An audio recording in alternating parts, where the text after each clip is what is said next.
This is Sergia Louise, and welcome back to the Lupit Poll interview series. We're going to be talking to Elizabeth Blanchard today. Really excited about this interview. She has been in the pole world for a really, really long time and really comes from a background of movement, and I want to share her story today as well as all the amazing things that she has going with her pole programs. You may have seen her before. She posts a lot of wonderful, wonderful content that helps people get to their pole goals. So I'm super excited to have her today. I don't see her on yet, but as soon as I see her, I will pop her on here and she will join us for the live. While we are here, if anyone has any questions for me this morning, poles, grips, performance, pole dancing, feel free to post any questions. For those of you who are just starting out your pole journey and you're just at the very beginning, or you're on the outside looking in saying, wow, this is really cool stuff, but I don't know how to get involved and how to get into it, there is a free class over on my page. If you go to my Instagram and to my link in bio, you will find that there is a free class for you there to get your feet wet and for beginners to kind of take their training to the next level. So, okay, here we go. Here's a question. Powder coated versus chrome pole for home. Well, this is a great question. So first of all, Amber, my question for you is, do you go to a studio, and what kind of poles do they have at the studio if you happen to be taking there? So let me know the answer to that first, and then I will get to that question. She's asking powder coated versus chrome pole for home. Before I get your answer, Amber, on that, I will talk a little bit,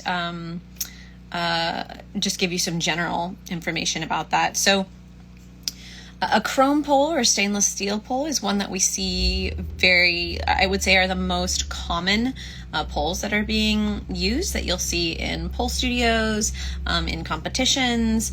So if you're wanting to eventually be, performing or competing, then I do recommend you stick to either a chrome or a stainless steel pole, because that's probably what these shows and these competitions are going to be on. And you want to make sure that whatever you're practicing on at home is going to be, the same thing that you are, the same kind of finish that you're going to be working on stage. So if you get a powder coated pole, it's just going to react differently in your hands. It's not going to feel the same. Drops are going to feel different on a powder coated pole than they do on a stainless or a stainless steel or a chrome pole. I believe they use chrome, but could be stainless steel. It's an X pole, and I mostly do spin. Yeah, so for your home pole, Amber, I would absolutely suggest you getting a chrome or a stainless steel pole for your home pole. Because, you want it to be similar to what you're working with in studio, similar to what you're, working with if you're going to be doing any showcases at that studio or performing or competing or whatever. So I hope that helps. All right, I see Elizabeth is here. I'm going to go ahead and bring her on. And if you have any more questions, Amber, about that, for sure, let us know. Elizabeth and I can do some answering of questions today as well. Hey, Elizabeth, how's it going? Hey, good. How are you, Sergia? Good. So happy to be talking to you today. Good. I really wanted to kind of go way back. You've been doing the pole thing for a very long time, and you have quite a deliciously nerdy movement background. Yes, definitely So nerdy. Yes. tell Sorry, us. one second. I'm letting my dog. I'm not going anywhere. My puppy's You got requesting. it. Of course, he waits until I sit down, and then he wants to go outside, Of much like a course. small child. Of course. Yep, that's how things go, Right. Just when you think you have time to sit down. Yeah. You know how that is. Yeah. Yeah. So chat to me about that nerdy movement background. And I want to know, gosh, you came from where? Tell me where, before you found pole, I know you had boxing going on. I know you had, other movements. Tell me. Yeah, I had a martial arts background. I have a kinesiology background. So I majored in kinesiology in college. I was originally pre-med and then had children and decided to go a different direction, and went with kinesiology. And from that, basically my emphasis was on science, development of movement, and injury prevention, because that was kind of how I diverted off of the pre-med, and my intention was to go nurse practitioner. As I like to tell people, I was originally pre-med, decided to become a pole dancer instead. Personally, honestly, I love what I do, so I have no complaints, and my life went a direction that I could not have foreseen and definitely didn't plan, and it worked out the way I think it should have, so it's fantastic.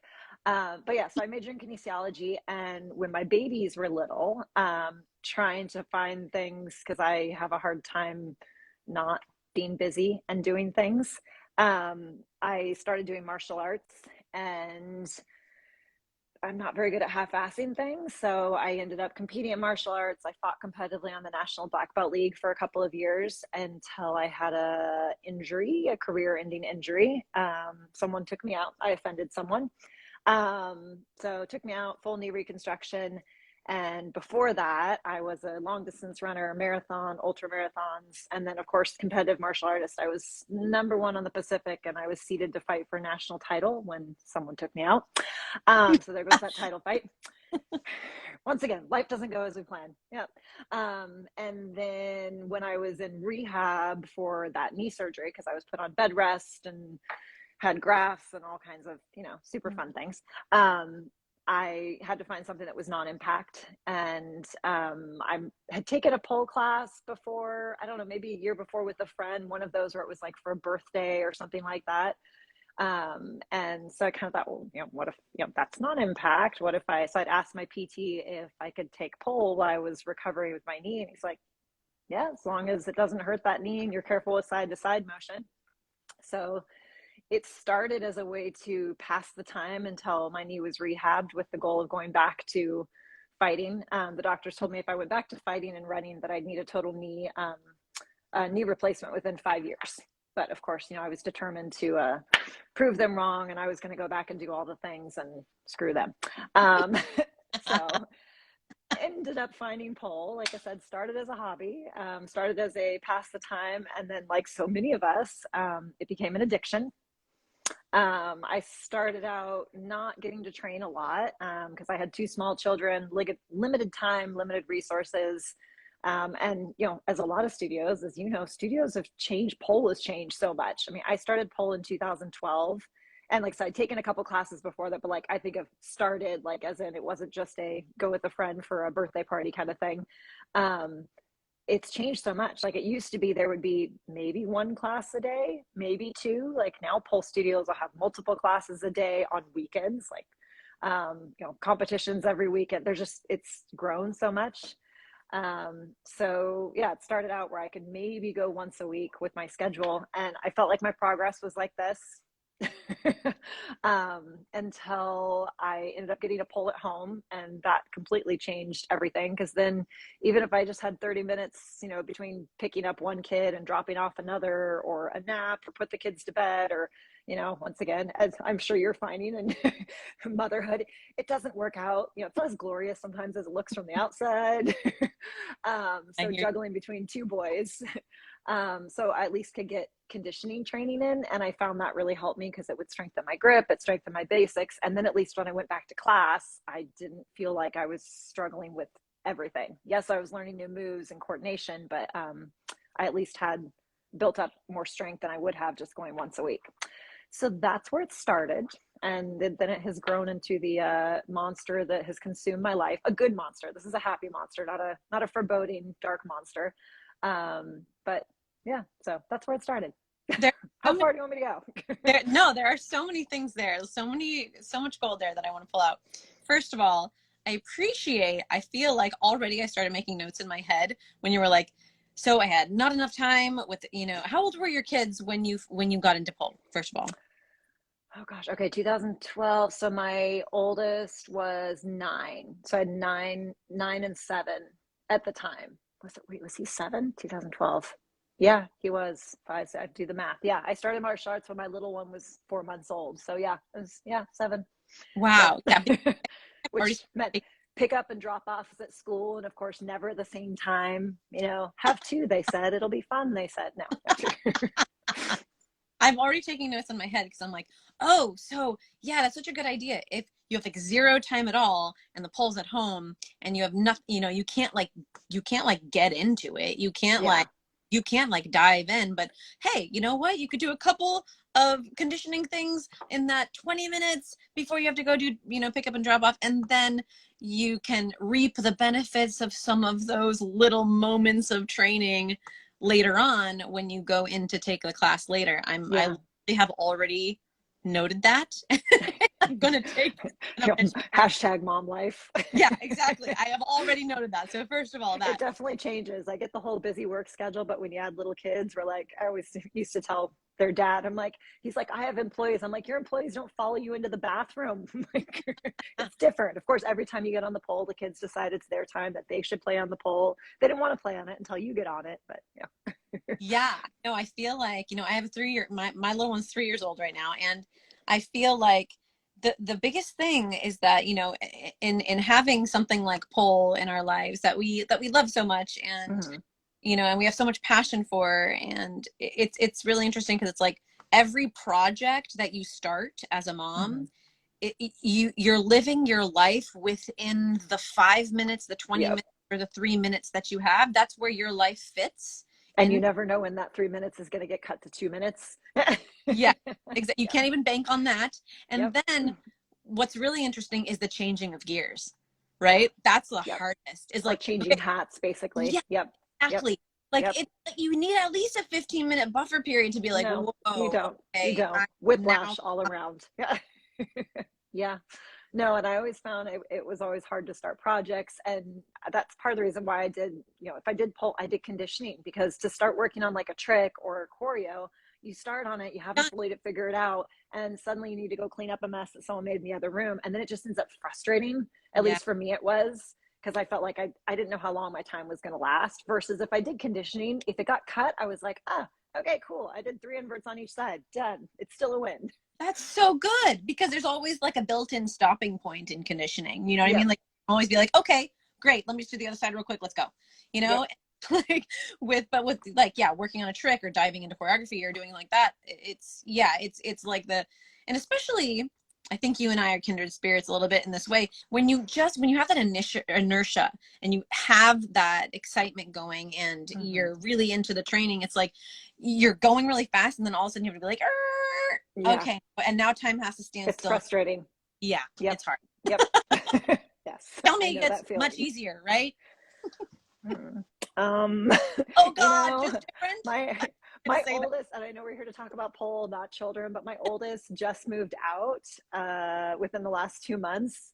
And I would say now I actually have a house to myself, which is kind of nice. I mean, yes, but it doesn't get easy. It's just different. Like no one ever talks to you about like when your kids are moving, like what do you do? Like I worry about him now just in all different ways. So I don't know. It's just different. No, he doesn't follow me into the bathroom anymore. So I do appreciate that. Now, even if he's not there, your mind is still with him. You're still like, always. My son lives, 500 miles away, and I still, have these moments of like, is this okay? Did he sort this out? Did he pay his car insurance? Like, you still, so yeah, it doesn't go away. You're a mom for life. It's not like 18 and, scotch free. No, it doesn't work that way. Oh, just a different kind of worry. It's just going to be different. It's just going to be a different kind of, okay, all right. I will learn to ebb and flow with it. And I'm absolutely taking your advice on the conditioning thing. It's like when she goes to school, that is when I will dive into the bigger projects. But, But even then, when my kids started like preschool, kindergarten, you only have so much time. And it's that, I could actually fold laundry and not have it get run over. I could actually go grocery shopping without kids. But like, everything wants to fit into that time. I have that time where I'm like, sweet, I'm gonna go train for like an hour or two, and I like put my phone on do not disturb, and but yeah, even when they start school, no, it doesn't always work that way. You plan, and then you get a call from school that they just puked, and you got to go pick them up. No, just prepare for the unexpected. That's all you can do. Oh boy. Yeah. I'm trying to like say, okay, this is a season. There'll be a little bit more time in between interruptions, but it will just be but it won't be, but it Yep. won't ever go away. No, you just roll with it. You learn to adjust. I found, it sounds terrible to say, I found I've lowered my expectations. No, I think that's a huge part of this. You gotta reframe, Yeah. you Yeah. really do. Cause I'm like, if I do 10 minutes, okay, cool. That's good. I'll take it. I'll log Yep. that 10 minutes away. Exactly. Yep. Exactly. Yep. Oh, that's great. Okay, so the other thing that stood out to me that I really wanted to talk about was, it's obvious that when you get into something, you really dive in. I'm not You very want good at half-assing. yourself in it. Yeah, you go into it. Obsessive. Yeah, I love that. Okay, so here's my question to you.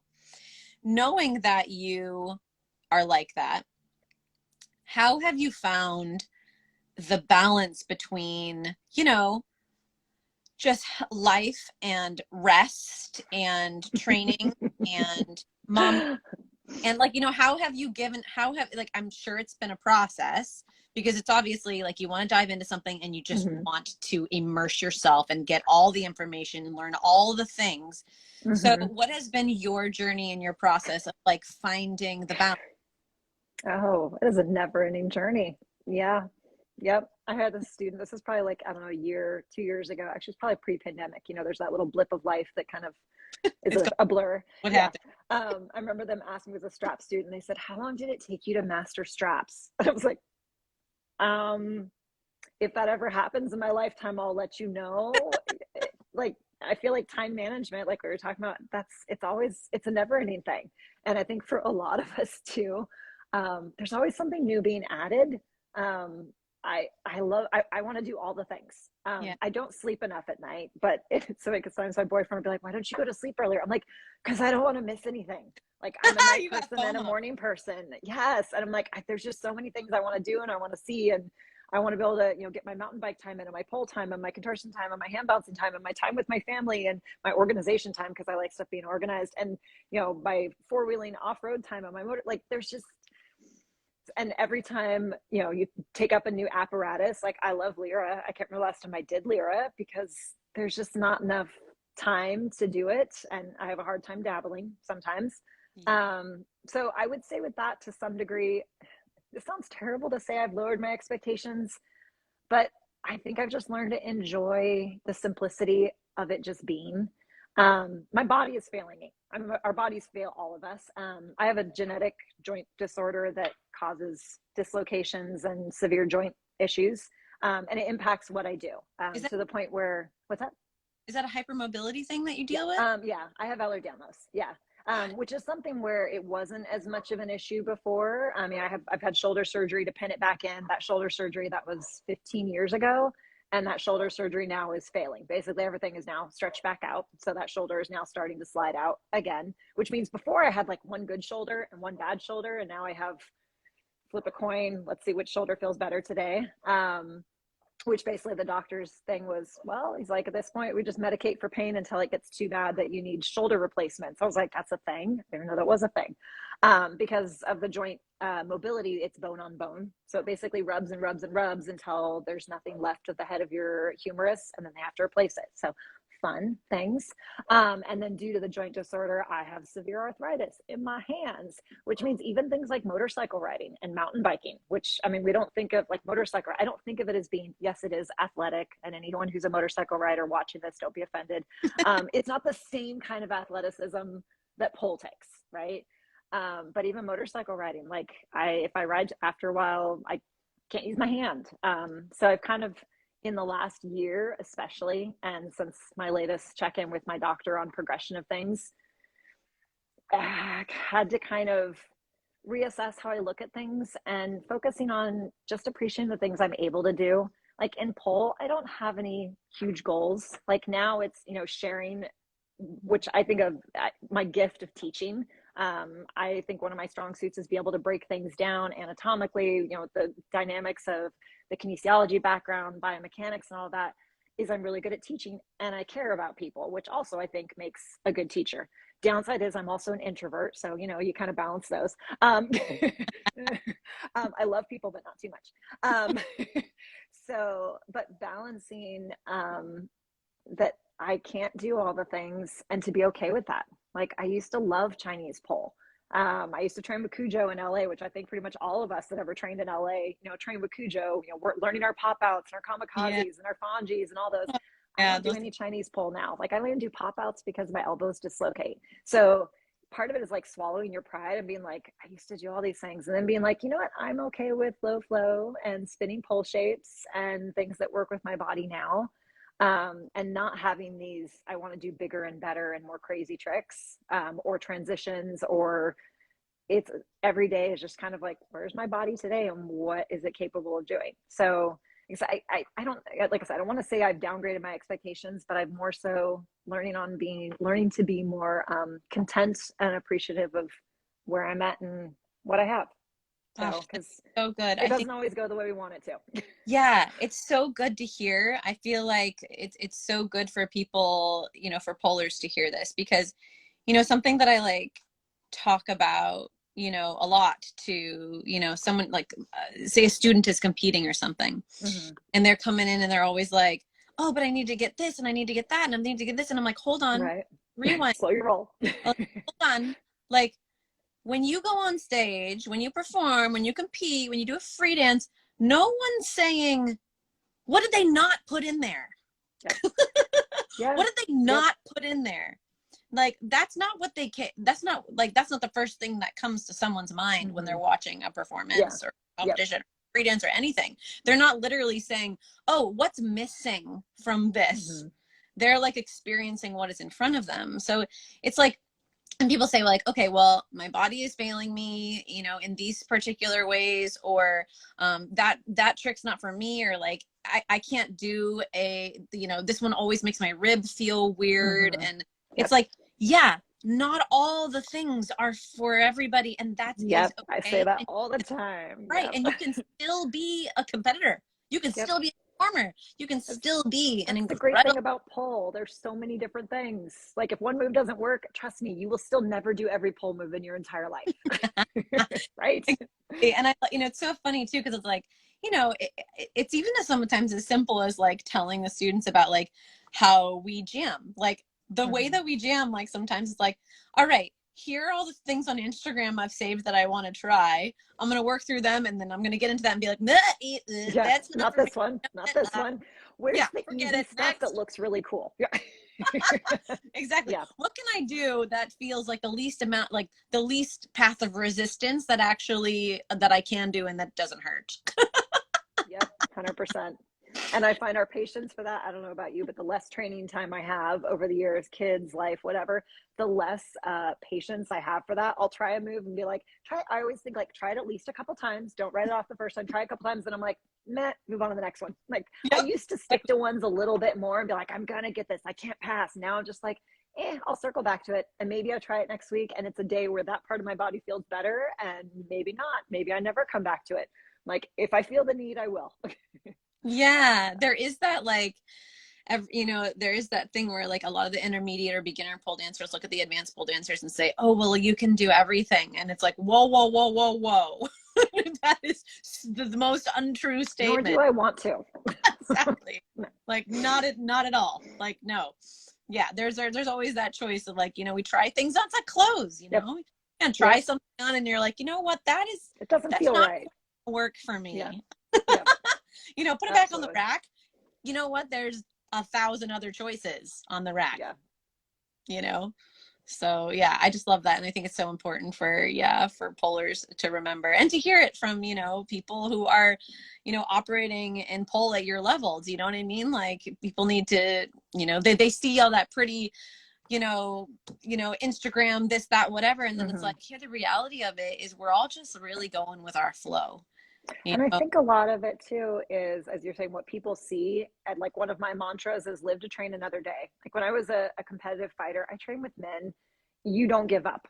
Like I've had my face split open in the middle of fights. You run off to the side, you super glue it back together, and you go get back in the fight. Like I've dislocated my shoulder, fought with it for another 2 hours with it partially out of this. Like you just don't like that. That's not acceptable in that world. And to me now, having abused my body a little, I'm like, no, if a move is not working, and I'm like, is it worth it to do that on my, like twisted grip is a perfect example. Some people like tight shoulders, whatever. Like right now, because my left shoulder's gotten bad, going up into it, dropping down. Okay. It doesn't feel good on my shoulder. So I'm like, you know what? I got cup grip. Okay. We're good. True grip works on my left. So adjusting with those and being like, you know what? So, but I think also of that consistency in training as people look at, as you get to advanced polar and like, oh, they must have trained like 7 days a week, like 5 hours a day. No, a big part of it is just listening to your body and not injuring your body and knowing that, okay, I need a day of rest, or I started to train today and things weren't feeling quite right. So I cut my session short. When it's not just going hard all the time to reach it. Sometimes that actually makes you go the opposite direction. Yeah, true.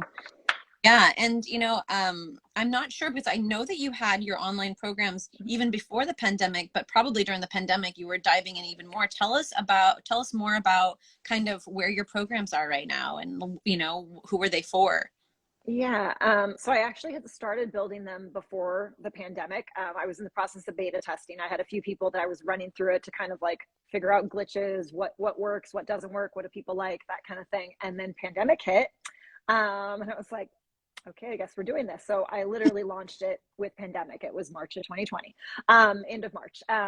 So, and part of the reason I was building the online programs is I'm under no illusion that my body is going to last forever. So it's something where, as all of us know, we slow down. As much as I would like to be polling when I'm 80, I don't know that anybody wants to watch me poll when I'm 80, but I'm still going to be out there doing my best. But basically to be able to build an online program so that as my body deteriorates, because like I said, I kind of had a little bit of a wake up call in the last couple of years of, it increasingly going in that direction. That I still have something to give back and to help people. And part of the reason also I did it is when I first started pole, as I said earlier, I was only able to train maybe once a week due to time and financial resources. And I mean, in those days, to try and find a video of someone doing something, like you could go through YouTube and maybe you'd find one. Instagram wasn't a thing. Maybe you found something on Facebook, but to try and find things.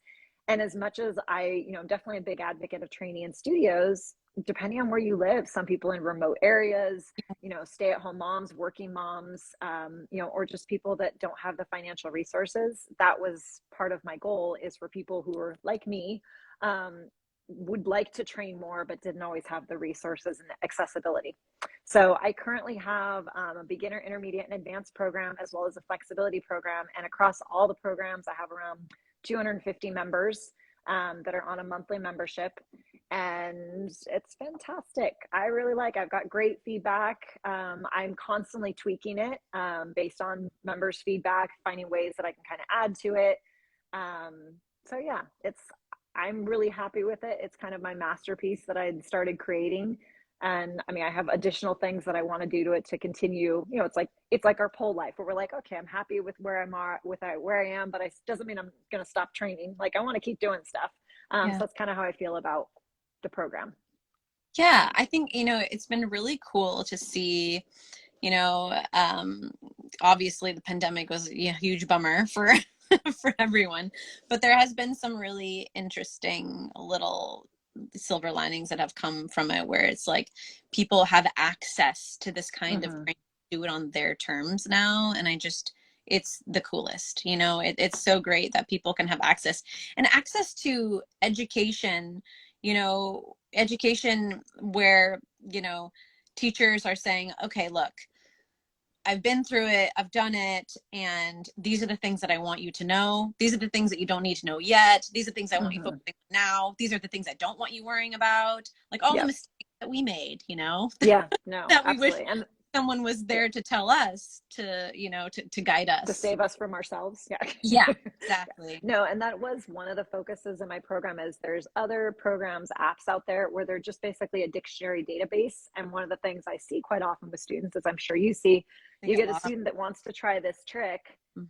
but they've never learned all these things that come up to it. And if they can't do the trick, they don't know how to get there. It's just, I'm not there. And then they end up quite often hurting themselves because they keep trying to do this, but they never learned these things. So with the program, it has a progression where it builds each month, where it starts and it has a trick, and it includes flexibility and off the pole injury prevention exercises as well. Because for example, I have students that have come to me and like, I want to work on, my cocoon. I'm like, well, how's your foot grab on the floor? I've never done it. Like, you don't want to start when you're hanging on by like one toe. So basically what the program is, in an effort to have less injuries and less frustrations, to be able to basically give people a floor plan, a guide to help them reach that, hence the take the guesswork out of your training.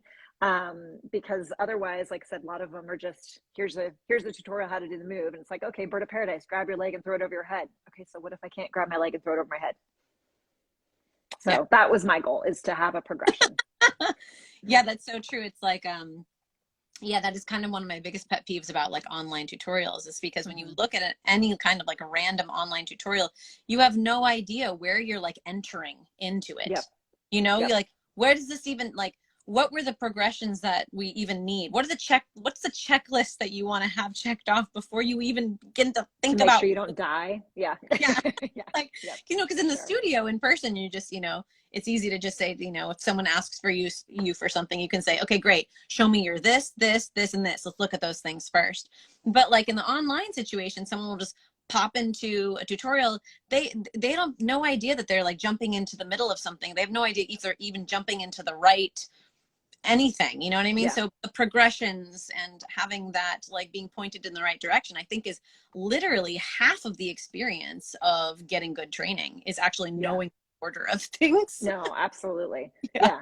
Good training and injury prevention, because that's, like, so I see so often, you know, hamstrings, I think, are one of my biggest pet peeves in that area, is having people who are like, hey, can you just spot me while I kick up into my handspring? And I'm like, I can if you show me these 5 things first. Exactly. I have a checklist, and I'm like, and this checklist is for your own safety. It's the same thing I used to tell my kids when they were little, and they're like, hey, can you help me up in that tree? And my rule was, you have to get yourself up there. If you can't get yourself up there, you shouldn't be up that high. Yes. My little one didn't have an issue with that, but yeah. He's like, here, there you go, Mom. See, I'm here now.